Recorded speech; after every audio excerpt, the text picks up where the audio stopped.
Before we get started tonight, ladies and gentlemen, on another episode of Fast Break, I wanted to talk to y'all about a couple of our sponsors. First, the Southern California Warriors semi-pro football team. The world of semi-pro sports is unlike any other sports organizations. Players play to play in the hopes of so many different outcomes, whether it's playing to get filmed to try for professional teams, big-time colleges, or just playing to stay in shape. No matter what, all semi-pro players have one thing in common, and that's playing for the love of the game. The SoCal Warriors have been on the quest to earn titles and give players second chances since 2017. Wherever you live in Southern California or anywhere in the world, give semi-pro sports a chance if you love your sport. You may get that second chance you've been waiting for as an athlete. You can find them on social media at Twitter at SoCal Warriors, on Instagram, Southern California _Warriors, and on Facebook, Southern California Warriors. Background Check International. Are you looking to a background check and new hire on? Let Kit Freeman take care of that for you. Kit founded and has managed Background Check International since 1994. And he's here to help you with the screening process. Contact Kit and then help him make the hiring process that much easier. This business is used for professional background checks and not used for any crime such as identity theft or any other illegal activity. You can find them on social media on Facebook at Background Check International, BCI, or you can find them on the website, bcint.com. Now to the show.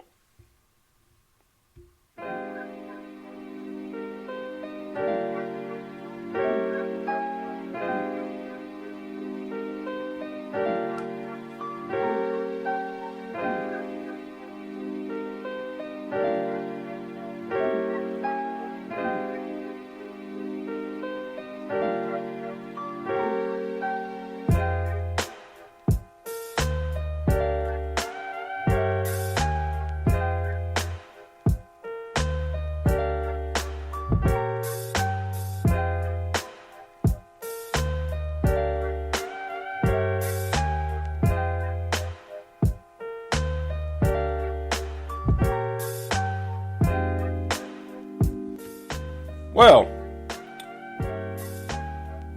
a kerfuffle happened in Detroit with Lebron and Isaiah Stewart of the Detroit Pistons. We'll be talking about that live and on the ramifications of that. Plus, Luke Walton shown the door in Sacramento. What does the future hold for that franchise? And what does Luke Walton do after this? Plus, we get into that and much more around the world of basketball here on Fast Break, live on IE Sports Radio, your direct feeds for That Is All Is Sports, and you're welcome to join us.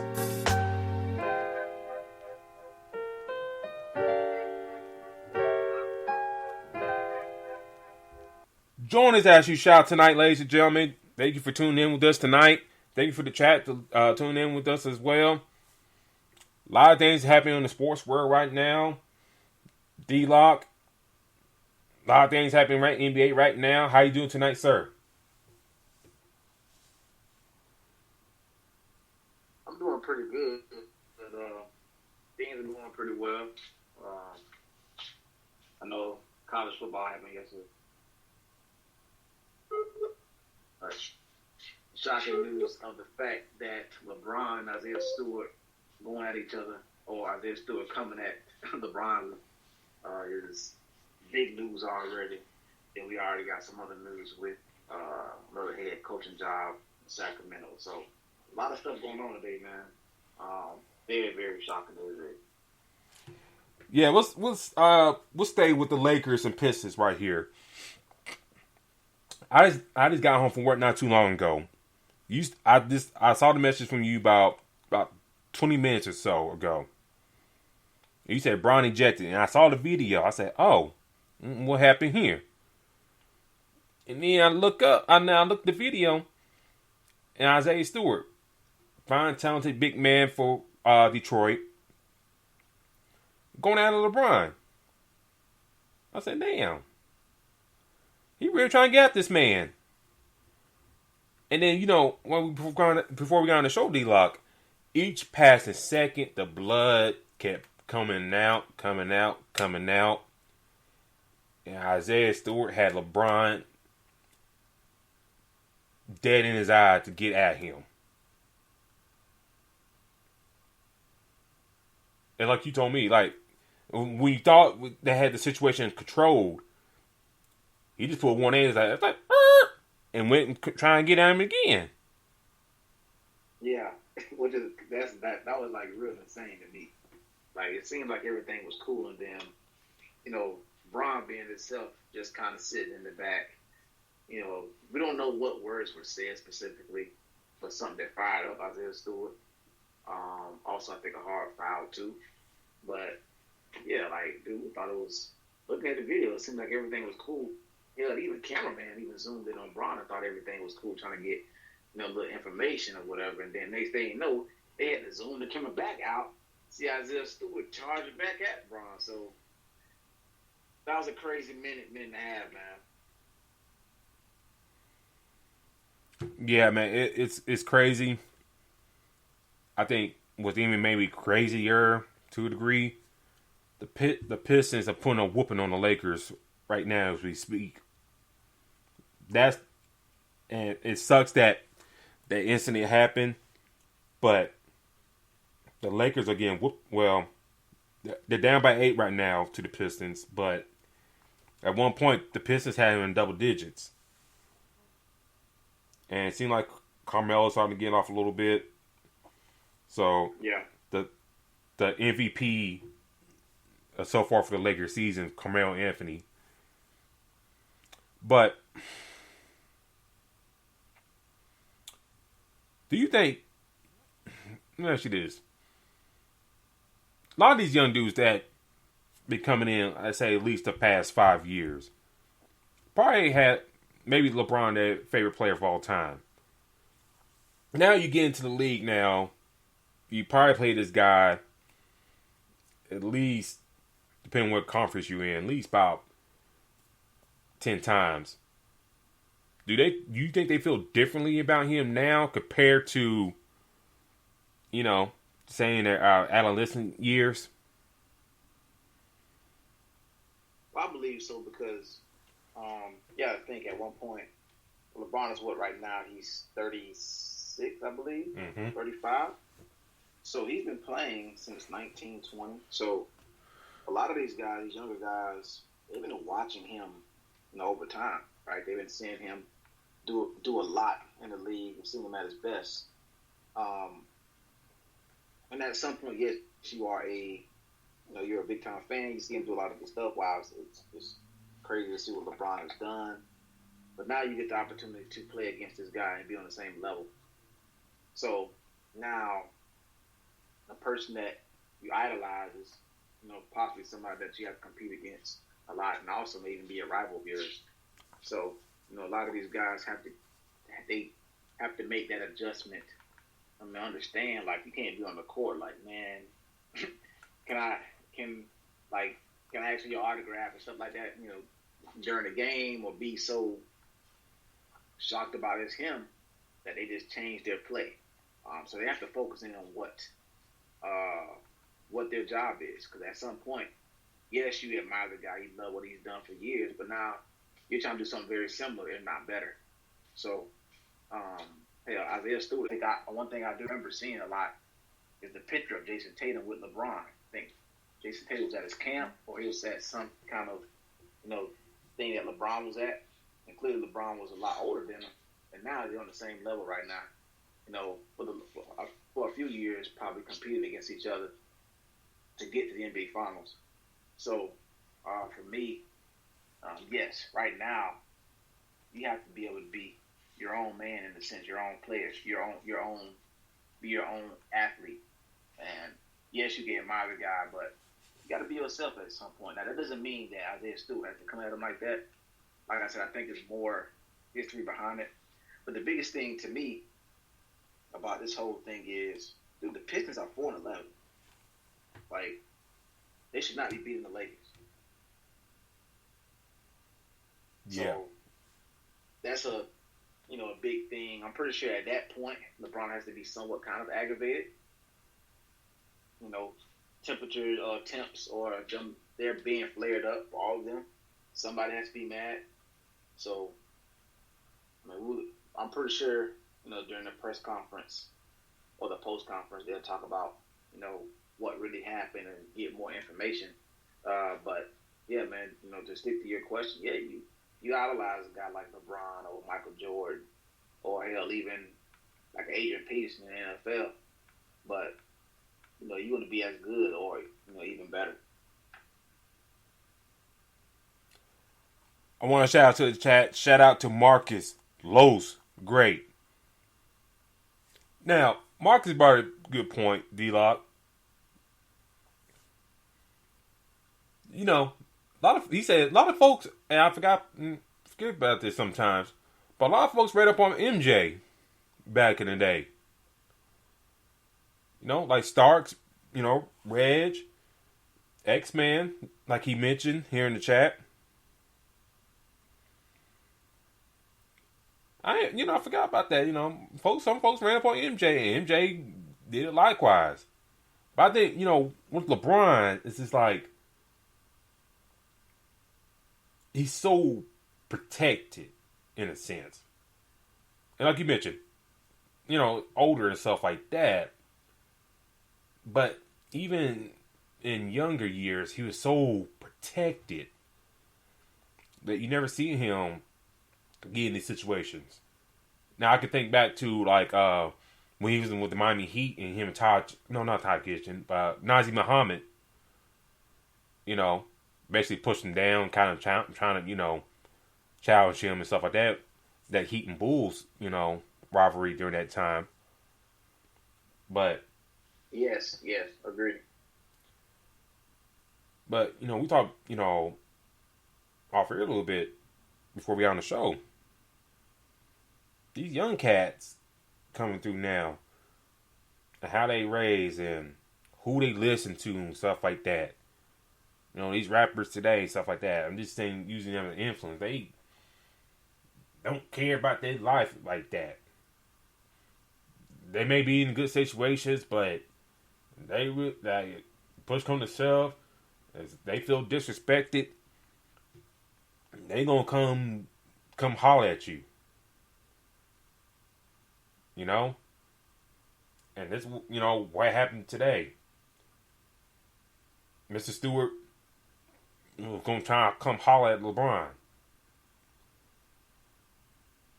And, just keeping an eye on the score. Lakers down by 1 right now to the Pistons, 104-103. But I think this is a good thing that maybe happened to the Lakers, in a sense. You need some life to this team. Anthony Davis talked about it multiple times this season. We need something. Maybe, Stewart charging at LeBron and stuff like that. Maybe put a little jolt in this team. I don't know.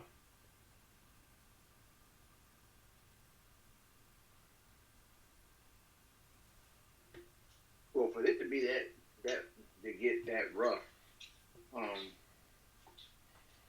clearly it seemed like Lakers were protecting each other, protecting LeBron and others. But I would expect, like you said, and Anthony Davis said he need to play a little bit, play a lot better. But maybe this was needed, like you said. I mean, let's not forget, even though they're struggling with the Pistons, the 2 wins that OKC gotten previously is against the Lakers. So, 2 teams that looking like basically they'll be in the NBA lottery pick again, got wins against the Lakers.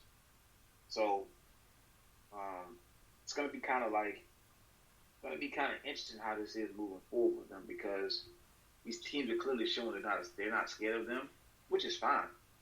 But the Lakers need to bring that more intensity. And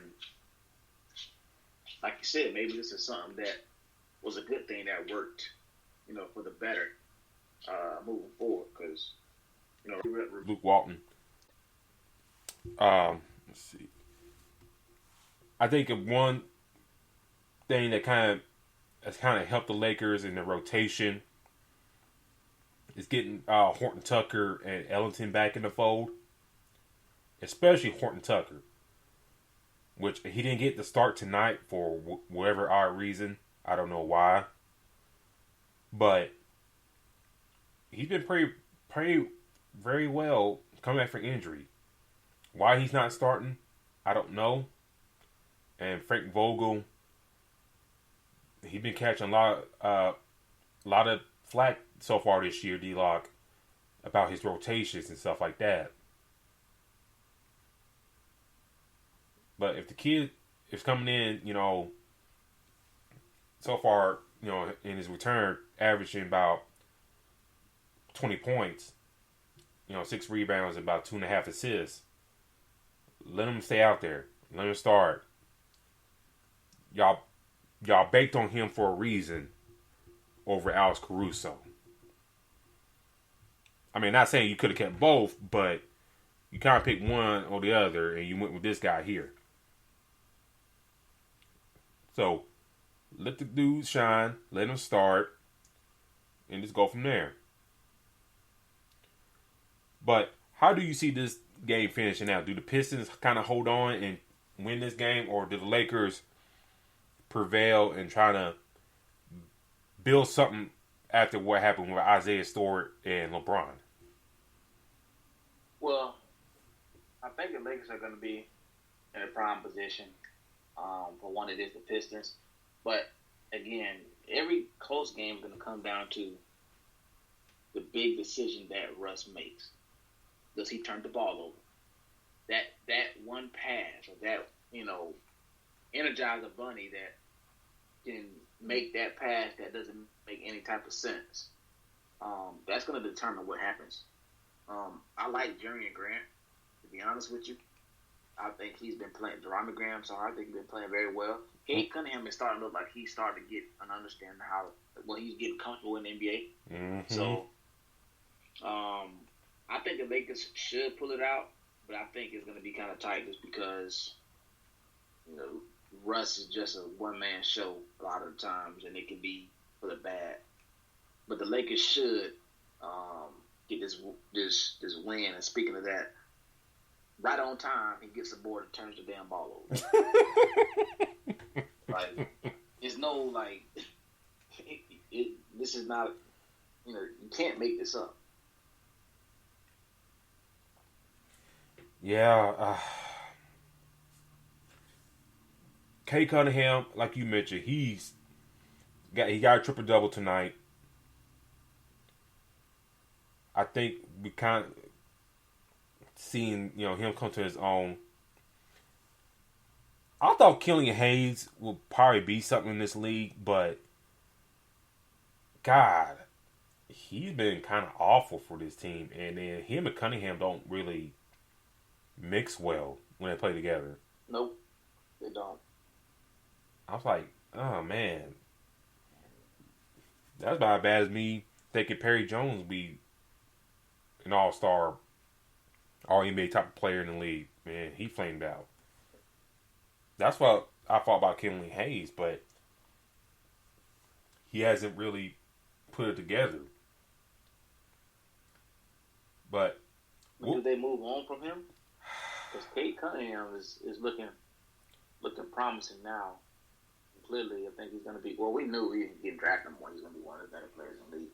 But do you move on from him? Also, Armando Diallo, he had a hell of a game today too. And that's the thing to keep an eye on too. Is like you mentioned, do they sell high on him to another team, or if you're the Pistons, I mean, you can wait till next draft and get another young guard if you draft high. And the prospects in next year's draft a little bit better than the ones that came out this year. No shade, but we talking about some guys in last week's show that some fans are kind of salivating already. We could see the Pistons draft somebody high again. Yeah, young team too, and I like them. I mean, Me too. I think I think Sadiq Bey is going to be a hell of a player, like Isaiah Stewart, like Kate Cunningham. As your young pieces, Jerome Grant is a hell of a piece. I don't know why he bounced about. Well, I don't know why he bounced around as much, but he's showing now that he could be a solid player too. But again, to your point, you could add in another guard. Because right now, Corey Joseph is a good rotational player, but like you said, Killian Hayes hasn't panned out. Him and Cade Cunningham is not matching well together. Frank Jackson is Frank Jackson. So for me, you pick up another guy and see where you can go with it. But Dwayne Casey's gonna have to get get the ball rolling soon, though. And the reason why I say that too, even though it's off topic, but the Wizards just look like a totally different team. Like, clearly they look like a much better team than they were last year. So these teams are improving, and the Bulls look like a much better team. So Dwayne Casey's gonna have to get the ball rolling soon to get this team to be much better. And time will tell, if Casey's gonna be in the job for the long haul. And we talked about about a few months ago, all the culture changes, and some of the teams going to younger guys and guys that never held head coaching positions at that too. And we see what was going on with Washington, with Wes Unseld Jr. doing a tremendous job with that crew. I can't think of the other coach's name, but they're going to get new coaches in there to kind of go along with these younger players. And if Casey ain't up to it, then they'll get that young guy.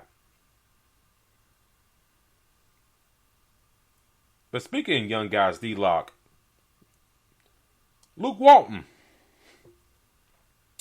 he was shown the door today. Breaking news by Adrian Wojnarowski.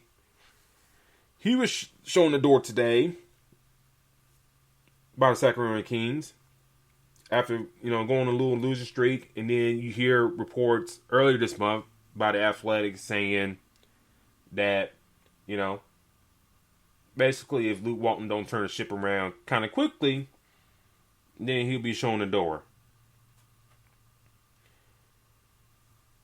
What do you make of the Luke Walton tenure in Sacramento? In your eyes, I think Luke Walton got all this run because of what he had with Stephen Clay in Golden State. They made him look like this coach that this was one of the better coaches in the league.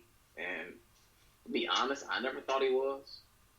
I thought he was a pretty decent assistant coach, but it seemed like he tried to make what he had in Golden State and Sacramento, getting a lot of shooters, and just living and dying by the three. And Buddy Hield is a hell of a shooter. De'Aaron Fox is a hell of a shooter. But they are not Steph and they are not Klay Thompson. So, for me, and that's one thing that kind of had me in question is, at first he had Buddy Hield starting and he took him off the bench. Then he put him as a sixth man. So it kind of had me kind of confused on what his plan was behind that. But for me, and we talked about it before, like you said, it just like this team was, the front office and just the organization, how things were put together. It just was everything all over the place with that team. So, getting a new start with a new coach is the right idea, but there could be more changes. Clearly, Bagley seems like he has no interest of being there as well. We've seen what the hell they got going on with that. That just seemed like that's just a rough thing going on right now. So I feel like that's not going to be the only move. There could be more. But Luke Walton just was. I mean, I didn't really like that fit too much there anyway, just because I didn't like him to be a coach just yet, and being the fact that you had the Splash Brothers together, like that gave him a lot more credibility. Now the general manager is Monte McNair right now. It's going to be interesting to see what they do with him and how he moves with this. But it to have Luke Walton there was just like a bad move in the beginning, and we didn't see too much of a difference when he was there. Yeah. When Luke Walton got the job with the Lakers years back, I was kind of happy for it. I was excited for it. I was like, okay. You had the situation with Brian Scott, Kobe on that stuff, and then it was kind of lame duck. And then now you're going to start a fresh and new. Kobe retired. Now you bring in Luke Walton, got the young kids and stuff like that. But it seemed like nothing really progressed with the young guys. Now it didn't help that there's a lot of things with me with that during that time period. Magic Johnson there too, and was he? Oh, Marcus, I won't get that. I won't get to that little part where you just typed out this here in a second. But was he? Magic Johnson. Was his heart really into it to really develop this team and bring it back to like Laker prominence? And like I said, we discussed the show about in the past. They probably gave up on D'Angelo Russell too early because of Nick Young. I that's one move I always question on that. And I'm not saying D'Angelo Russell will turn your franchise around and stuff like that, but still, that's still could have been a building block, and that's could have been a player you could have kept around if you kind of look at things fast forward to today and what you have at point guard with Westbrook, and you talking about shooting and scoring and stuff like that. Some things come hindsight 2020 years down the line in sports. And that'd be maybe one of those things. Then Lakers probably look back, like, oh well, we probably gave up on that too soon. And then you get LeBron, and it's always kind of weird because how old is Luke Walton? Luke Walton, he gotta be. Let me double check. Luke Walton is 41. So he's about like 5 years older than LeBron,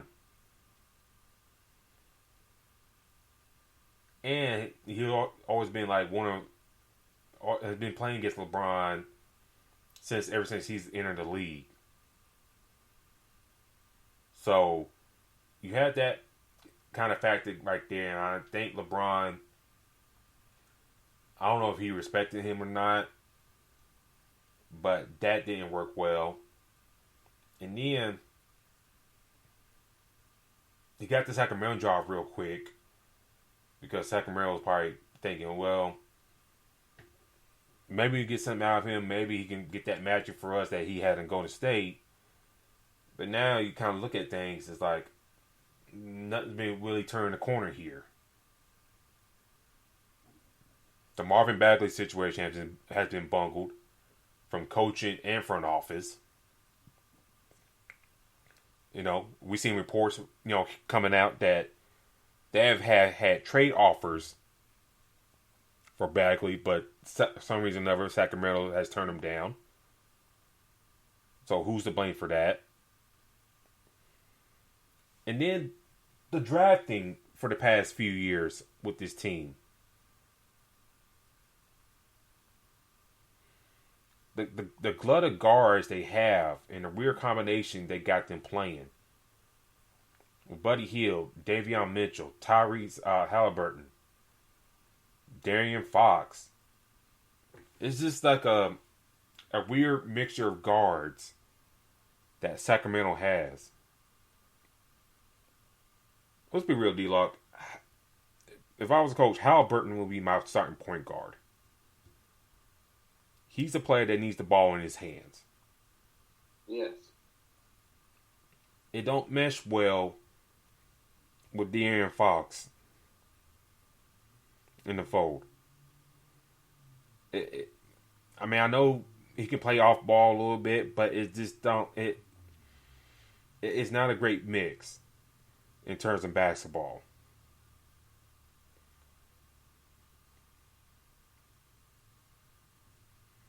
And then you bring in Davion Mitchell. It's just like it's a weird combination with this team. Yeah, that's. I see three or four ball handlers on that team already, or here anyway.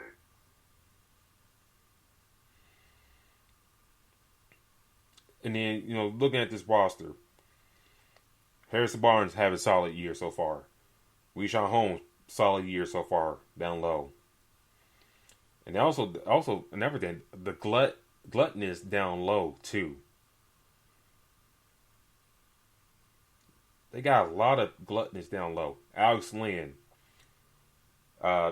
Chimsy Metyu, Holmes, Quide, Bagley, Trisha Thompson. The names I'm naming out on this roster, it's just a weird mix. You don't know which direction you want to go. And like you alluded to about them trying to spot and do 3-pointers like it did with Golden State and the spacing out and all that stuff. You can't do that with this roster. I'm sorry. You really can't. If you're going to do that with this roster, you got to start selling off some parts and get your roster just like accustomed to like you got in Golden State. I just looking at it like from a coaching lens, and it just don't fit.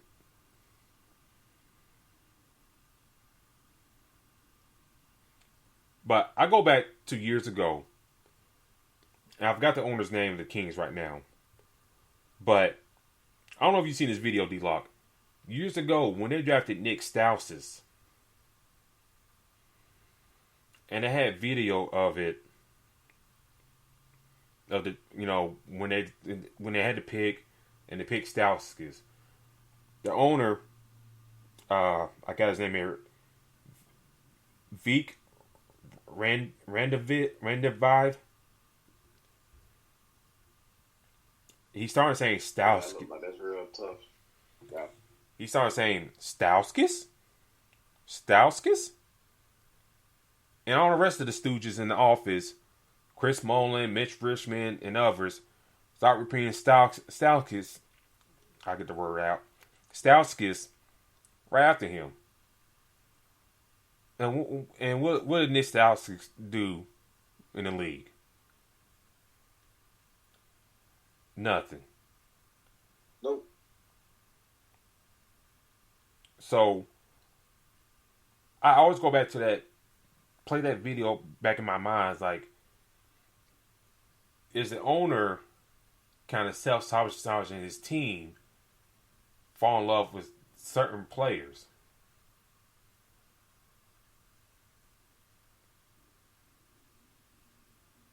That's a fair question to ask. I don't know how much influence he has in basketball decisions like that, but it seems like if he loves a player or something like that, he's gonna tell his owner, his GM, to go draft the player.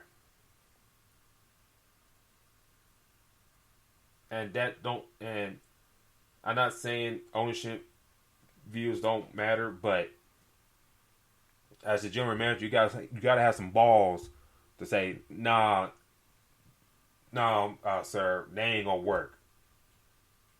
Nah, Davion Mitchell, great player and stuff like that. It's all fair, but that's not gonna work with our roster right now.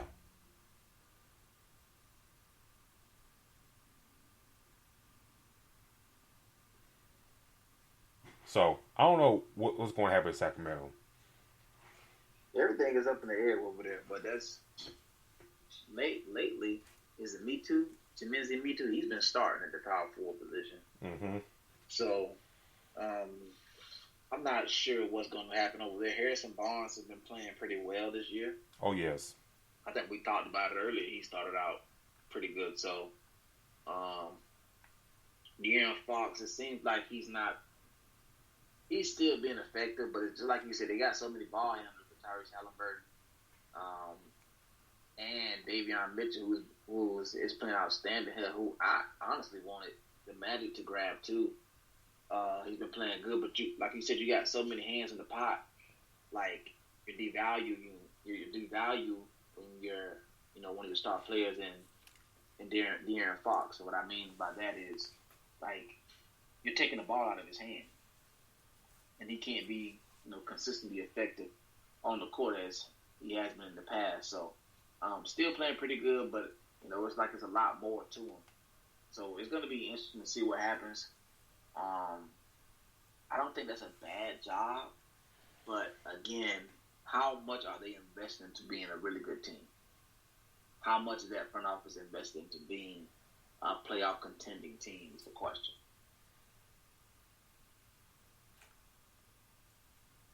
Before we get to this one part, let me ask you this.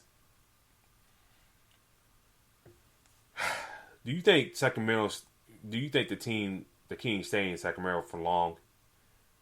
I know they got that new arena and stuff like that, but let's be honest, it's Sacramento.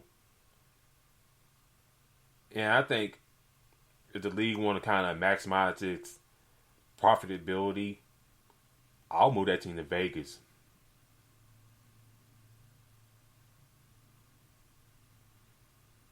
Oh yeah, and I wouldn't mind that either. But to leave Cali, boy, I can see it. Vegas is a good option too, but to me, it just with so much going on, like, are they really considering it? And it just, to leave Sacramento will be the first thing they have to commit to. Clearly then looking at cities, but obviously Vegas, I think, would be in consideration as well. They're already picking up sports teams anyway. So, but yeah, that's another question. That's why that also, like, lets you wonder as a coach, as far as taking that job. So everything is up in the air there right now, man. Because I'm just now thinking about, I think about this.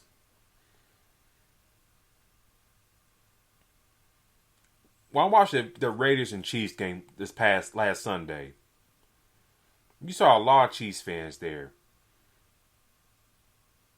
And all that stuff, cheering for their team.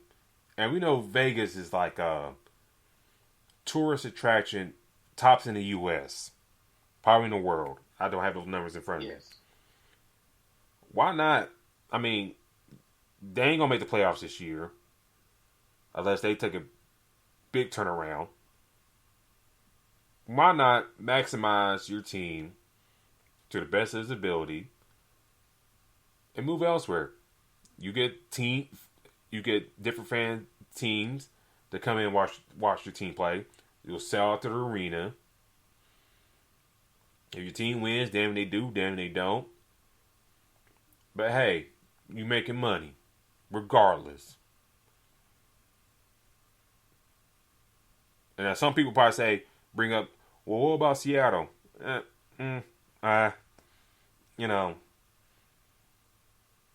got to build a new arena. The league always been saying that. Time will tell. Who knows? But I just think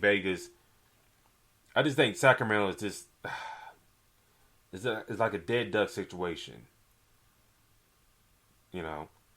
You're not doing nothing in the city. The team don't win up there. It hasn't won a thing in years. Let's move the team and go about that way.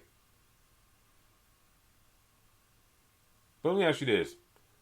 And Marcus brought this up, and I will circle back around to this. What does Luke Walton do for his future? Well, I mean, the good thing is he does have experience, more experience of being the head coach in the NBA. Honestly, like you talked about it before, but looking at those college jobs would be idle. That would be a good idea. Seeing what opportunities would be out there to get out to the, get on the college scene as far as coaching, get that more experience. I don't think that would be a bad idea. Now, as far as NBA jobs, a lot of jobs were filled this past offseason. So I don't think that you're going to see another job open up right now. Even if the Lakers were looking for another coach, so I don't think they will go towards Luke Walton anyway. Mm-hmm. So for me, I think it would be best to look at the college opportunities. There's nothing wrong with that. There's a couple of teams that I think that is probably struggling. I don't think the Rockets are going to get rid of their coach right now. The Timberwolves, maybe not. But right now, I think it's just best for him to go, look on the college level, and then perhaps move forward maybe a couple years or a year or two later. But and you said believe that he's a better college coach, which I can see that being true. It's just right now, he needs to get. He's going to coach somewhere, I believe, because of his experience. And college level is where he may land. Might be the best idea, too.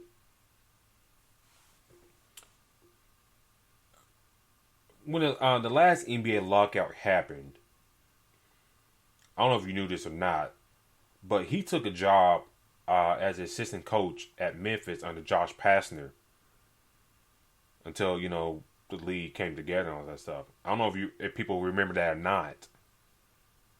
But I thought that, that was kind of interesting that he did that at that time. Okay, and you kind of think like, okay, this dude has kind of like what his afterlife after playing will be. And then, we see him get the jobs and go in the state and stuff like that. I talked to him in the course process a couple years ago, and this is just kind of like this is like the vanity list that I just had before they hired Nate Oates. I put Luke Walton in one of those options. And the reason I put Luke Walton in one of those options, just in case, is because if things don't work on the NBA, things haven't been working out too well in the NBA. I think your speed is more in college. Like you mentioned before, I think that Golden State kind of hype has landed him 2 jobs, but he hasn't done nothing with them. So, and we talked on this off air, and we just talked about this now. Sacramento's like a dead duck situation. And I'm kind of surprised he didn't try to get that job at his alma mater at Arizona. I was kind of surprised by that. Go back to your alma mater. We had great success. You almost won a national championship there. Go there and try to get the program back in the right way. But he didn't do that we know of. I think, for him, just kind of sit out the year and then kind of maybe latch on in the college game. Josh Pastner, he's at Georgia Tech right now. Maybe come like next off season, maybe give him a call, see if you can latch on that way. Spend a year in college, get used to that stuff, get kind of change to that scene, and just go from there. To answer Marcus's question, is Luka a better college coach or versus NBA coach? Time will tell. I just think there's so much pressure in the NBA, in a sense, that if you go to the college style things, I think he can like kind of mold out his roster like he wanted. Because look at the two situations, the Lakers and Kings. With the Lakers, you have all these other factors like Magic, LeBron, the Buzz family. Sacramento, it's always been like incompetence in the front office for years. Bad drafting, all that stuff. So, for me, if I was him, I'll go to the college game.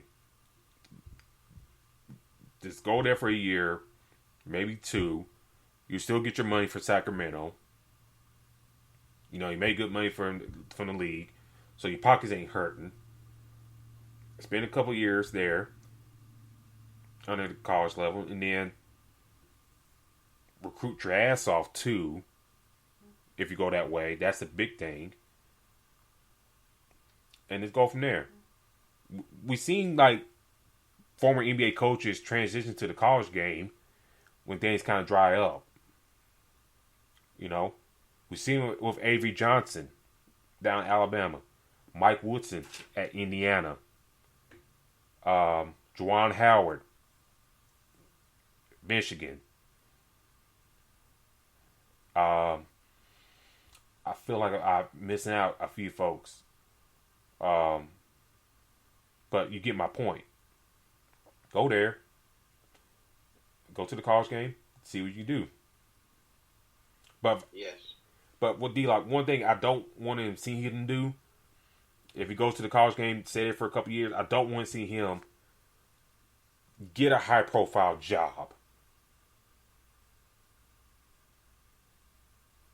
That's the thing. Like, say, for example, if some reason another Hubert Davis kind of west of bed in North Carolina, I don't want to see him get that type of job. I say summer. Yeah, that'd be too much pressure. That'd be entirely too much pressure right now, I would think. I agree with that. I say maybe somewhere like a damn DePaul or something like that. Or Rutgers, something like that. But who knows? What his next move will go. Terry Well, the biggest thing is, go ahead. Well, I was going to say this real quick. Terry said he might go back to the Warriors as assistant. Could be.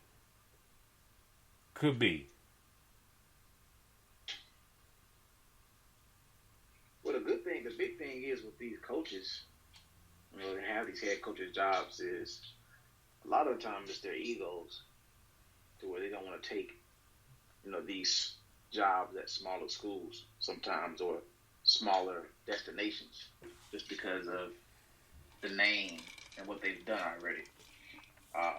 Hell, to be honest, you know how wish it was a team like Alabama who, when a lot of coaches get fired, head coaches get fired, they just go to the University of Alabama, be an assistant coach under Nick Saban for a year or 2, and then they go get a head coaching job somewhere else. Yeah. We've seen that happen multiple times on that aspect, but that's not the case right now in college basketball or the NBA either. So, for me, it might be good for him to sit a year. I'm thinking, like I said, to completely go from just not coaching after coaching so many years. I'm pretty sure he's going to look for something. Might be in a possibility where his name may hold enough it'll hold a lot of weight to where he would take one of these smaller schools jobs, and we could see him take a team to the tournament, and then possibly see his name pop up back in the NBA. Maybe in a year or two or a couple of years, but it's going to be interesting to see, what he does. And like I said, it's not hurting for money, so I don't think that'll be the motivating factor. It'll be more so of the fact that he wants to coach.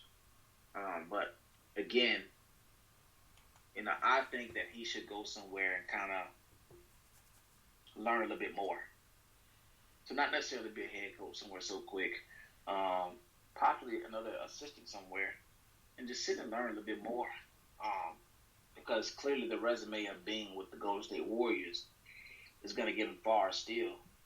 But to learn more things, because we said it, like the Kings just looked like they were in destruction. You didn't know what the hell they were doing over there. A lot of stuff going on over there in Sacramento. So it also does start in the front office, but it just seemed like they just were lost. Like you said, you got Davion Mitchell there with De'Aaron Fox and Tyrese Halliburton. And I think at one point you got both Tyrese Halliburton and De'Aaron Fox start at the same time. So to me, like you said, it was like it was somewhat kind of confusing. So I think, being an assistant coach a little bit under somewhere, learn a little bit more, kind of carve up your craft and make it a little bit better, and then possibly get a head coaching job somewhere else or take that opportunity at a smaller college. Well, you mentioned about, like, you brought an issue point about Alabama. Looking to the NFL side of things, and you mentioned, like, Golden State being around that Golden State mystique and getting jobs and stuff like that. Looking at the NFL with the LA Rams, Sean McVay. You seem like if you knew Sean McVay or coach under him or whatever, or dapped him up somewhere, you got a job. Cliff Kingsbury out in Arizona, knew McVay some type of connection. Got a job in Arizona and tops in the league. What's his name? Coach of Green Bay, Matt LaFleur, OC under McVay for a little bit. Yes. So we seen, like, in periods in sports that if the team's good or your team's popular in a certain style and stuff like that, these other organizations were trying to latch on. We seen, like you mentioned about the college game, Alabama. They're poaching coaches from them. Everybody trying to poach, the next head coach from that system. Everybody wants to be that Alabama. We talked off air before we close here. Dan Mullen got fired from Florida.